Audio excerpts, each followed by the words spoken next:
Brought to you by Biz Analyst by खाता book.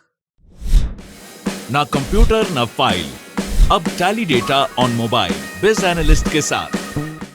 नमस्कार, आप देख रहे हैं बिहार तक। मैं हूं आपके साथ सुकन्या सिंह। प्रशांत किशोर ने एक ट्वीट करके बिहार के साथ साथ देश की सियासत में तहलका मचा दिया। प्रशांत ने अपने ट्वीट के जरिए इशारा किया कि वो नई पार्टी बनाने जा रहे हैं और उसकी शुरुआत वो बिहार से करने वाले हैं। प्रशांत किशोर का पूरा ट्वीट एक बार आपको हिंदी में बताते हैं, फिर आपको बताएंगे कि आखिर प्रशांत किशोर जो जाने माने चुनावी रणनीतिकार थे, जिनकी कांग्रेस पार्टी में बड़ी भूमिका को लेकर बातचीत चल रही थी, उन्होंने आखिर अकेले चलने की नीति क्यों अपनाई है, इस पर आपको डिटेल में जानकारी देंगे। लेकिन सबसे पहले प्रशांत का ट्वीट देखिए। प्रशांत किशोर ने ट्वीट किया कि लोकतंत्र में एक सार्थक भागीदार बनने और जन समर्थक नीति को आकार देने में मदद करने की मेरी खोज ने 10 साल के रोलर कोस्टर की सवारी का नेतृत्व किया।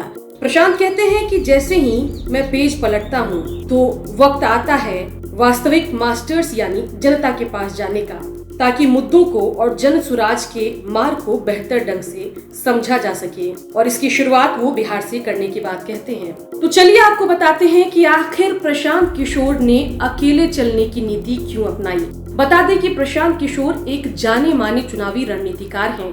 पहले उन्होंने नरेंद्र मोदी के लिए चुनाव प्रचार का 2012 के गुजरात चुनाव में नेतृत्व किया। नरेंद्र मोदी के प्रचार के पूरे कार्यक्रम को संभाला। उसके बाद 2014 में भी बीजेपी के लिए उन्होंने काम किया, जब नरेंद्र मोदी को बीजेपी ने अपना पीएम कैंडिडेट घोषित किया। उसके बाद भी आगे चलकर 2017 की अगर हम बात करें तो कांग्रेस और उसके अलावा तृणमूल कांग्रेस जैसी कई पार्टियों के लिए वो चुनाव की रणनीति बनाते रहे। इन सब के बीच प्रशांत की कई बार पॉलिटिक्स में एंट्री की चर्चा ने जोर मारी। कई राजनीतिक दलों के साथ उनके संबंध करीबी होते चले गए, लेकिन कहीं बात नहीं बन पाई। यहाँ तक कि 2018 में उन्हें जेडीयू को ज्वाइन करते भी देखा गया और उन्हें जेडीयू में नंबर 2 की कुर्सी यानी कि उपाध्यक्ष भी बनाया गया, लेकिन वहां भी प्रशांत टिक नहीं पाए। 2020 आते आते प्रशांत जेडीयू से पूरी तरीके से गायब हो चुके थे और दूसरे दलों के लिए चुनाव प्रचार संभाल रहे थे। लेकिन इन सब के बीच बता दें कि प्रशांत किशोर ने अकेले चलने की नीति इसलिए बनाई है क्योंकि किसी भी पार्टी के साथ उनकी बात नहीं बन पा रही थी, जिस वजह से पॉलिटिकल एंट्री के लिए लगातार प्रयासरत प्रशांत के पास कोई खास ऑप्शन नहीं बचा था। इसलिए उन्होंने तय किया कि चलो अब राजनीतिक पार्टी ही बनाई जाए।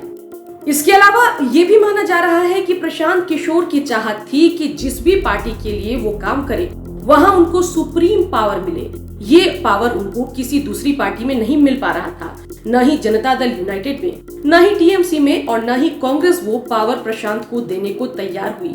ऐसी परिस्थिति में प्रशांत के करीबियों ने उनको सलाह देना शुरू कर दिया कि अगर आप किसी पार्टी को संपूर्ण रूप से अपने तरीके से चलाना चाहते हैं तो आप क्यों नहीं अपनी ही पार्टी बना लेते हैं। जिसके बाद इस दिशा में प्रशांत ने सोचना शुरू किया और ट्वीट करके इसके संकेत आम जनता को भी दिए। इसके अलावा प्रशांत ने नई पार्टी बनाने का ऐलान इसलिए भी किया क्योंकि प्रशांत किशोर का अपना एक काम करने का तरीका है जिससे कॉम्प्रोमाइज करने के लिए वो तैयार नहीं थे।